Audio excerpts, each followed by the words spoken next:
फांसी की सजा की प्रासंगिकता कहाँ तक है। भारत के संविधान में सबसे श्रेष्ठ अधिकार अनुच्छेद 21, जिसमें जीवन का अधिकार है। जब जीवन का अधिकार है तो ये संविधान किसी का जीवन का अंत फिर क्यों करती है, सवाल इस कटघरे में है। और सुप्रीम कोर्ट ने इस संदर्भ में बहुत सारे मामले के तहत व्याख्या भी किया, जिसमें से कहा कि यह सही है, फिर कहा गलत है, लेकिन फिर इसको सही मान लिया गया। पीएन भगवती जैसे न्यायाधीश का कहना था कि फांसी की सजा सही नहीं है, लेकिन सर्वोच्च न्यायालय ने बच्चन सिंह बना पंजाब राज, मक्षी सिंह, बलराज सिंह, ये उत्तर प्रदेश के मामले के तहत है, जिसमें कहा गया कि यह संवैधानिक है, लेकिन उन व्यक्ति को फांसी दिया जाएगा जो अनुच्छेद 21 के तहत जीवन का अधिकार खो चुका है। अर्थात सर्वोच्च न्यायालय यदि किसी व्यक्ति को यह अपनी जजमेंट में लिखता है कि जीवन का अधिकार खो चुका है, उसको डेथ वारंट निकलेगा, उसको फांसी की सजा हो सकता है।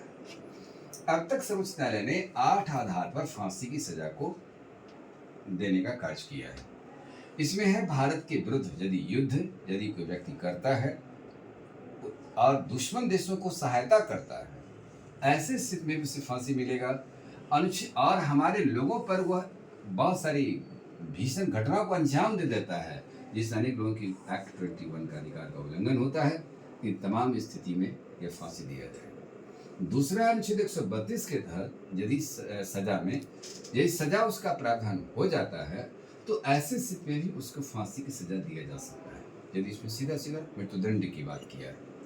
यानी यदि किसी व्यक्ति को हत्या कर दिया तो सजा हो सकता है। झूठी गवाही, बेगुनाह व्यक्ति को फांसी। यदि झूठी गवाही देकर या साक्ष्य को जुटा करके, झूठी साक्ष्य जुटा करके यदि किसी बेगुनाह को फांसी के नजदीक तक खड़ा कर दिया तो बाद में यदि इस बात की साक्ष्य की पता चलता है कि झूठी है तो ऐसे व्यक्ति को भी फांसी दिया जाएगा। यदि किसी व्यक्ति की हत्या होती है या सामूहिक हत्या करने का प्रयास हो जाती है, हत्या होती है, ऐसे स्थिति उस व्यक्ति को फांसी की सजा दिया जा सकता है। किसी नाबालिग बच्ची के साथ या मानसिक विक्षिप्त व्यक्ति के साथ बलात्कार की जाती है, ऐसे स्थिति में उसे फांसी की सजा हो सकता है। या नशा सेवन के लिए किसी व्यक्ति को उकसाता है, जिससे उसकी परिवार प्रभावित हो जाता है और वो शराबी बन जाता है, तो इस प्रकार की नशा देने का काम यदि कोई करता है, उसका प्रोत्साहन देने का काम करता है, उसे फांसी सजा दिया जा सकता है। डाका डालते समय यदि किसी व्यक्ति की हत्या हो जाती है तो ऐसे जो डाकू होंगे उसे भी फांसी की सजा दिया जा सकता है। जेल परिसर में आजीवन कारावास, यदि कोई सजा भोग रहा है, उस व्यक्ति को यदि कोई मार देता है तब तो उस व्यक्ति को भी फांसी की सजा हो सकती है। महिला के साथ बलात्कार करके उसकी हत्या कर देना, ये 8वां आधार है जो निर्भया कांड के बाद सर्वोच्च न्यायालय ने निर्णय दिया। यही 8 आधार है जिस आधार पर सुप्रीम कोर्ट ने किसी व्यक्ति को फांसी दिया है। अब यदि हाल ही में यदि देखा जाए किस व्यक्ति को इस आधार से फांसी सजा मिला है, तो एक अफजल गुरु जो संसद भवन के हत्यारा था, अफजल गुरु को फांसी दिया गया। अफजल गुरु दरअसल उसको इसलिए फांसी दिया गया कि विश्व का सबसे बड़ा लोकतंत्र भारत है और भारत के संसद भवन पर यह हमला किया था, और उस समय हमला किया था जब प्रश्नकाल समाप्त हो रहा था, शून्यकाल की अवधि शुरुआत होने जा रही थी। उस स्थिति में जो गेट खुलता उसमें हमारा आधा संसद भवन उड़ सकता था। भारत सरकार और उसके मंत्रिपरिषद, प्रतिपक्ष का नेता, ये सब दुनिया में नहीं रहते। तो यह एक कितनी बड़ी चुनौती देकर के हमारे भारत में आया। ऐसे व्यक्ति को जीवन जीने का अधिकार नहीं है, इसलिए उसको फांसी दिया गया। याकूत मेनन को भी फांसी दी गई। हाल ही में ये 2 व्यक्ति को फांसी मिला है। तो यहाँ पर सुप्रीम कोर्ट जजमेंट देता है कि इस व्यक्ति को फांसी की सजा इस आधार पर। उसके बाद एक आतंकवादी था कशाफ, उसको भी फांसी मिला कि आपने हमारे व्यक्ति को, कितने लोगों को, सोई हुई आदमी को अपने जीवन खत्म कर दिया। मुंबई जो कभी सोती नहीं है उसकी गति को आपने रोक दिया। ऐसे व्यक्ति को फांसी तो होना जरूरी है ही।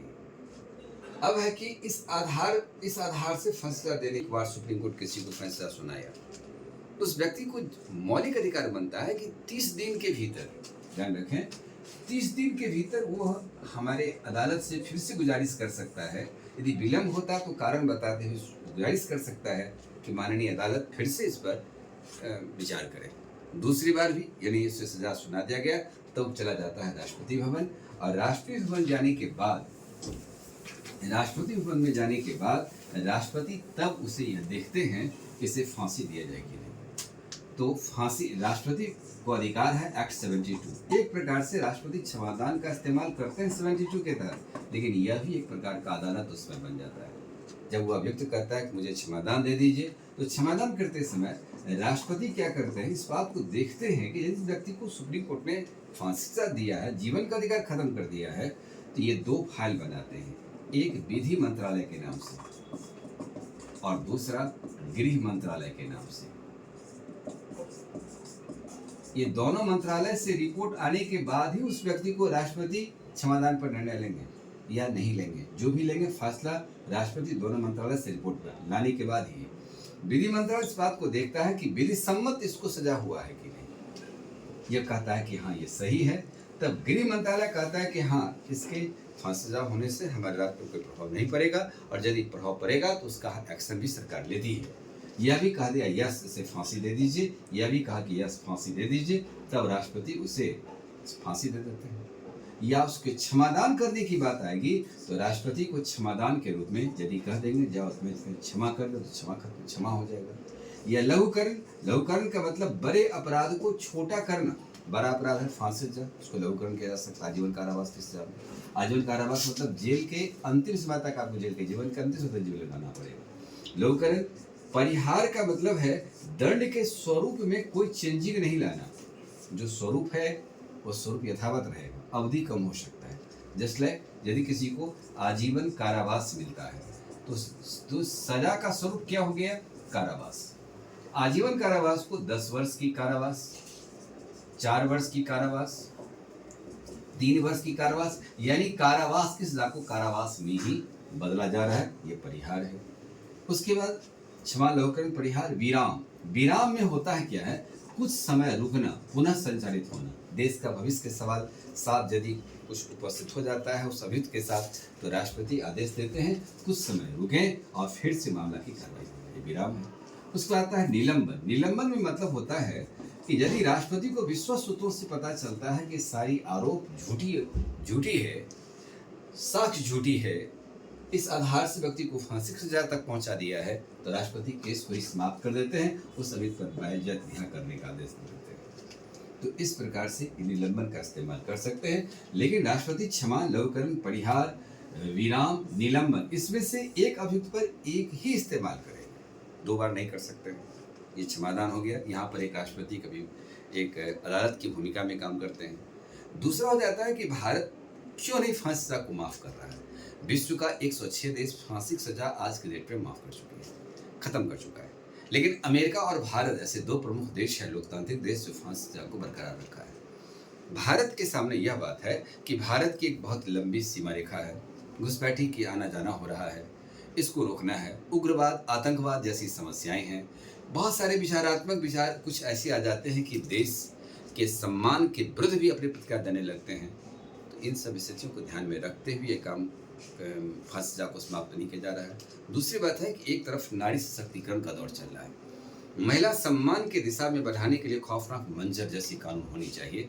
इसलिए उसके साथ जो बलात्कार होता है, ये सामूहिक हत्याएं होती है, तो उससे भी न्याय मिलना जरूरी है, ताकि भारत में ये कानून की ऐसी मंजर दिखाई पड़े कि कानून का उल्लंघन करने वाले व्यक्ति की सूचना होगा, सोचने के लिए बाध्य होना पड़े कि इस प्रकार के केस करने पर हमें क्या सजा मिल सकती है। इसलिए भारतीय संवैधानिक व्यवस्था के आधार पर यदि सुप्रीम कोर्ट यह कह देता है कि उसे जीवन जीने का हक नहीं है, उसे फांसी सजा दिया सकता है, यह बिल्कुल प्रासंगिक भी है। हालांकि फांसी सजा देने के टाइम में जल्लाद की आज भारत में कमी है, लेकिन जल्लाद का जो आदमी काम करता था वो अब काम नहीं करते हैं, क्योंकि उस समय जल्लाद का वेतन 50 रुपया होता था, लेकिन अभी तक वही वेतन है। सरकार ने इसकी वेतन में अच्छा कोई इजाफा नहीं किया, लेकिन सिपाही को ही ट्रेनिंग करके उसे फांसी देने की बात आती है, नकाब डाल करके, तो उसे फांसी दी जाती है। फांसी सजा जिस दिन मुकर्रर होती है, जिस दिन देना होता है, तो 1 सप्ताह पहले उसे भारतीय पोस्ट ऑफिस के माध्यम से सूचना दी जाती है कि आप इसे लाश लेने आ जाएं। उसके परिजन को जब मेडिकल रिपोर्ट आ जाता है कि नहीं अब ये डेथ कर गया फांसी देने के बाद, तब जेल के जिस जेल में वो रखे रहता है उस व्यक्ति को जेल के पास एक आवाज़ दिया जाता है कि इनके परिजन आकर के इस लाश को ले जाएं। यदि उपस्थित हुआ तो ठीक है, नहीं तो उसका अंतिम रूप से अंत्येष्टि की संस्कार कर दी जाती है। उसके धर्म की रीति के तहत और व्यक्ति खत्म हो जाता है। भारत में इस प्रकार के फांसी सजा यथावत है। समाज और देश पर जिस तरीका से अभी ये व्यवस्थाएं चल रही है तो वहाँ फांसी सजा प्रासंगिक है, जो सुप्रीम कोर्ट ने भी स्वीकार किया है, यह उचित है।